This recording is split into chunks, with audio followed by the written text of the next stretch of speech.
महाराजा गुलाब सिंह जी थे, उन्होंने ही इस मंदिर का छोटी काशी इसलिए कहा जाता है। मंदिर में पूरे 1431 शिवलिंग है। ये वाले 121 मंदिर है। ये 121 मंदिर है। अखंड दीपक है महादेव जी का। अगर किसी के घर में कोई मृत्यु हो जाती है तो उसके नाम से भी। नमस्कार दोस्तों, मंदिरों के शहर जम्मू में आप लोगों का स्वागत है। आज जो मंदिर हम आपको दिखाने जा रहे हैं, इस मंदिर को और इस स्थान को छोटी काशी भी कहा जाता है और इस मंदिर को परमंडल महादेव मंदिर कहा जाता है। तो चलिए, अभी पंडित जी हमारे साथ हैं, इनसे मंदिर के बारे में जानते हैं। नमस्कार पंडित जी। पंडित जी, आपका नाम क्या है? मेरा नाम विश्वास जी। अच्छा, पंडित जी, इस मंदिर को मतलब ये कब मंदिर बना था, कुछ इसके बारे में बताएंगे हमें? फिर भगवान जी के ये दर्शन हैं, शेषाकार रूप में दर्शन हैं और माता पार्वती जी भगवान जी के चरणों में विराजमान हैं। इधर सबसे सर्वप्रथम जो है कश्यप ऋषि ने महादेव जी की तपस्या करी थी। और तपस्या करने के बाद महादेव से उन्होंने वर मांगा था कि महादेव जी आप इधर साक्षात विराजमान हो जाएं, कश्यप ऋषि जी ने। अच्छा, ठीक है जी। और कश्यप ऋषि के नाम से ही कश्मीर का जो नाम है वो पड़ा है। अच्छा। तो कश्मीर के राजा थे अवंती बर्मन, अवंतीपुरा के कश्मीर के राजा थे। उन्होंने इधर पुरासान प्रमंडल में गिद्धड़ी, जो गिद्धड़ होते हैं, उनका इधर शिकार किया था उन्होंने भगवान जी के कुंड के ऊपर ही। अच्छा। तो उसके बाद राजा को जो है दोष लग गया था। अच्छा। दोष लगने के बाद राजा के घर में जो गिद्धड़ी राजा ने अपने हाथों से मारी थी, उस गिद्धड़ी ने ही राजा के घर में बेटी के रूप में जन्म लिया था। अच्छा। तो जन्म लेने के बाद जैसे जैसे बेटी जो है युवावस्था में जाने लगी तो उसको सिर में दर्द होता था, आंखों से कुछ देख नहीं पाती थी। तो फिर राजा ने इधर काशी से जो है विद्वान बुलाए, उन्होंने अपने राज महल में यज्ञ वगैरह जो है वो करवाया था। उसके बाद विद्वानों को जब दक्षिणा दी, भोजन करवाया, तो वो हाथ जोड़ के ऐसे रुदन करने लगे राजा। तो फिर उन विद्वानों ने महाराजा से जो है प्रश्न किया था कि आप रुदन क्यों कर रहे हैं, आपने घर में बहुत अच्छा जो कार्य है वो करवाया है।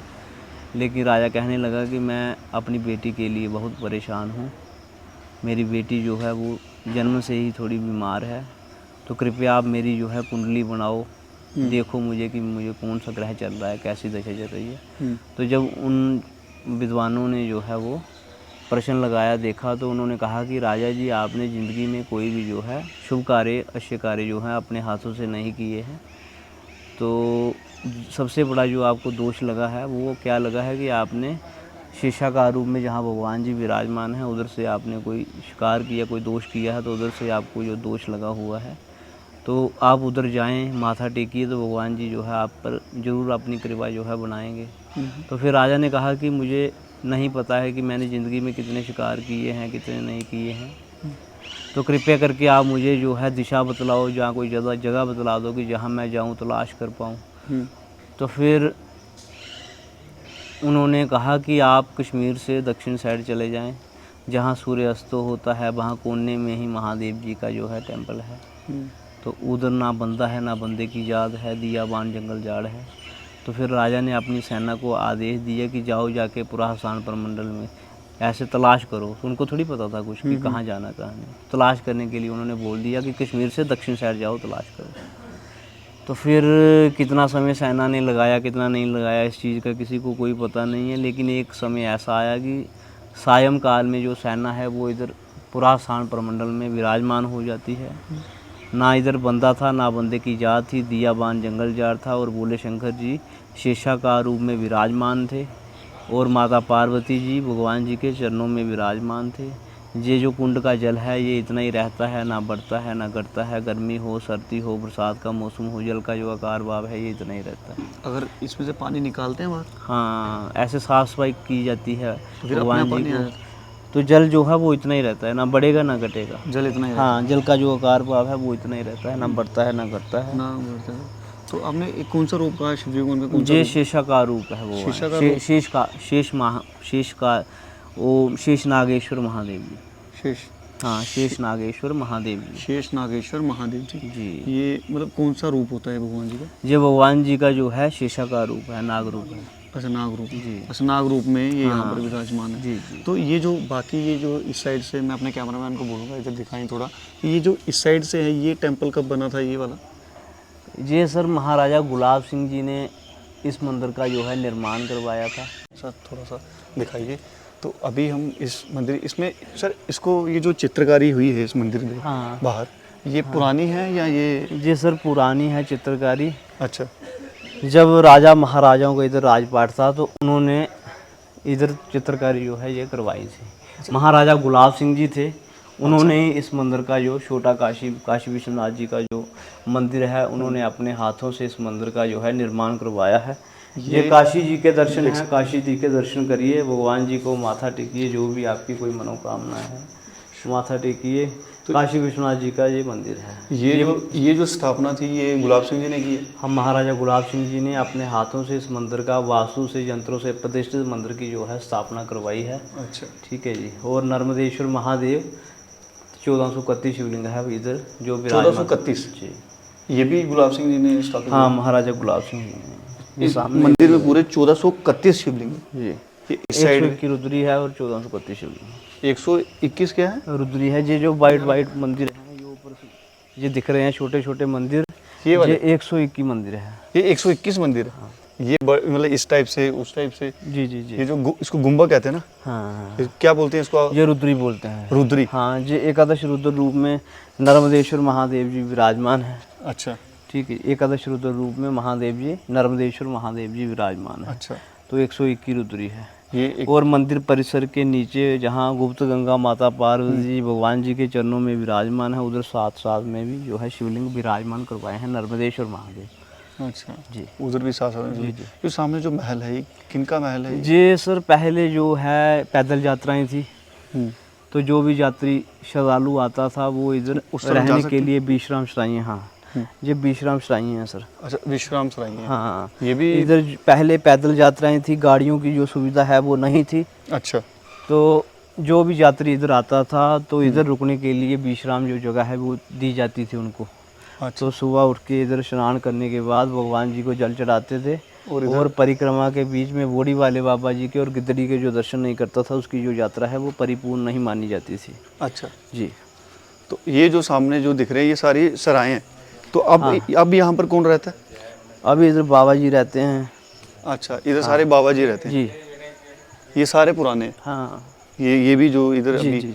नीचे दिख रहा है जी। कोई टूटा हुआ भी है या अभी मतलब सारे सही हैं अपनी कंडीशन में है? ये तो पुराने ज़माने काफ़ी समय प्राचीन है ये बिल्डिंग है, रिपेयरिंग तो मांगती है ना कोई भी चीज़ हो। ठीक है ना। तो ये गुप्त गंगा है माता पार्वती जी जो भगवान जी का। हाँ, अगर आप रेत खोदोगे तो बीच में जो जल आएगा वो गुप्त गंगा माता पार्वती जी का स्वरूप है। तो इसको छोटी काशी क्यों कहा जाता है? छोटी काशी इसलिए कहा जाता है कि इधर जो है पैदल यात्राएं, जो भी पैदल यात्रु आते थे वो इधर दर्शन करने के लिए आते थे। ये जो श्राइयाँ आपने देखी हैं ये विश्राम श्राइयाँ हैं। तो जो भी पैदल आता था तो राजा महाराजा गुलाब सिंह जी थे, उन्होंने अपने हाथों से छोटा काशी का इसलिए निर्माण करवाया था कि जो भी आएगा इधर पैदल यात्री वो इधर दर्शन करने के लिए आएगा और ज़िंदगी में एक बार आएगा। पहले गाड़ियों की सुविधा नहीं थी तो वो काशी कहाँ जा पाएगा, काशी कहाँ जा पाएगा, इसलिए उन्होंने काशी का जो है महत्व इधर विराजमान, काशी के हिसाब से जो है मंत्रों के इधर विराजमान करवाया। भगवान जी काशी विश्वनाथ जी का जो टेम्पल है वो अपने हाथों से विराजमान करवाया। अच्छा। कि जो पहले काशी ना जा पाए वो इधर पूरा स्थान प्रमंडल में आएगा और काशी का जो महत्व है वो भी पूरा पाएगा। हाँ, ये काशी विश्वनाथ जी का जो टेम्पल है ये काशी से ही उन्होंने नक्शा मंगवाया था और इधर काशी का जो है स्वरूप बनाया है। हाँ। तो यहाँ पर ये जो है जैसे मैं नंदी जी देखी है। हाँ जी। ये जो पित्तल की नंदी जी है ये मतलब सर ये जो मूर्ति हैं ये प्राचीन मूर्ति हैं।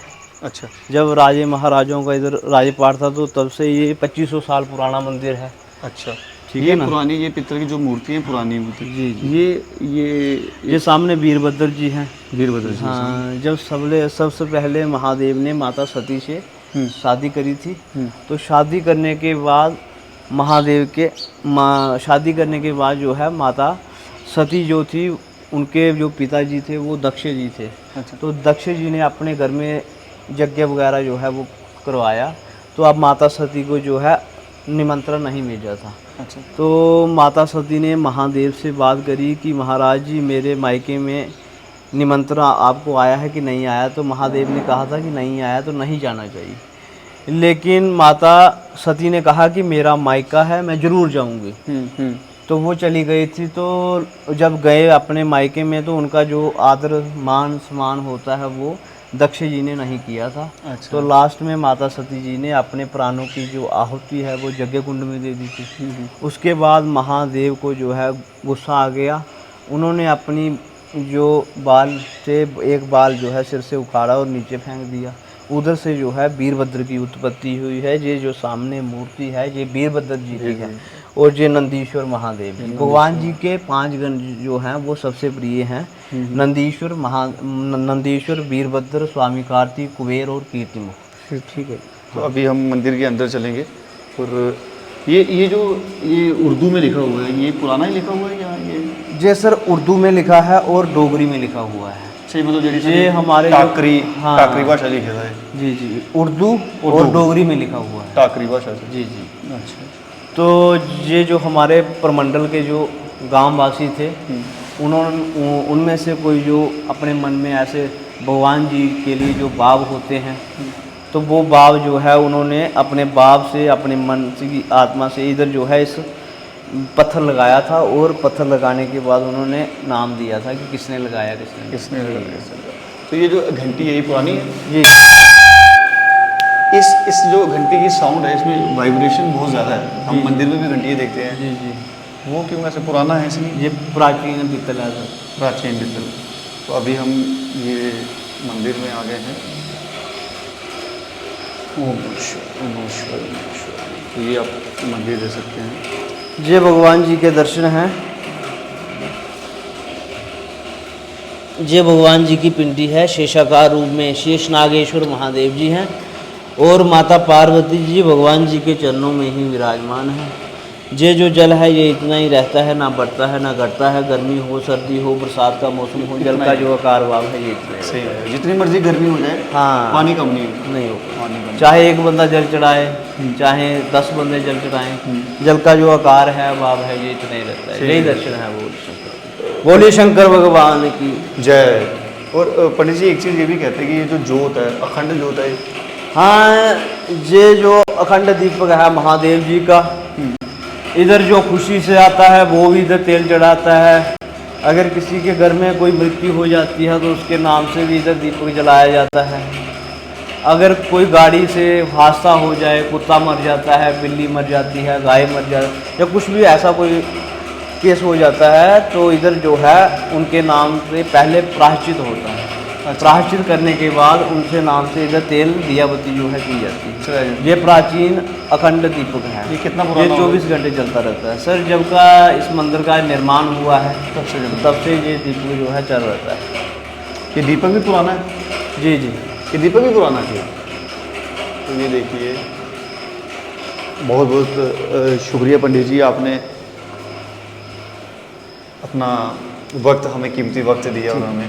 तो इसी के साथ नमः शिवाय, जय बोले, शुक्रिया। तो ये हा प्राचीन मंदिर प्रमंडल। तो ये था प्राचीन मंदिर प्रमंडल, जिसे छोटी काशी भी कहा जाता है। अगर आपको वीडियो अच्छी लगी हो वीडियो को शेयर ज़रूर कीजिएगा। मंदिरों की हिस्ट्री के लिए देखते रहिए द चैटर बॉक्स।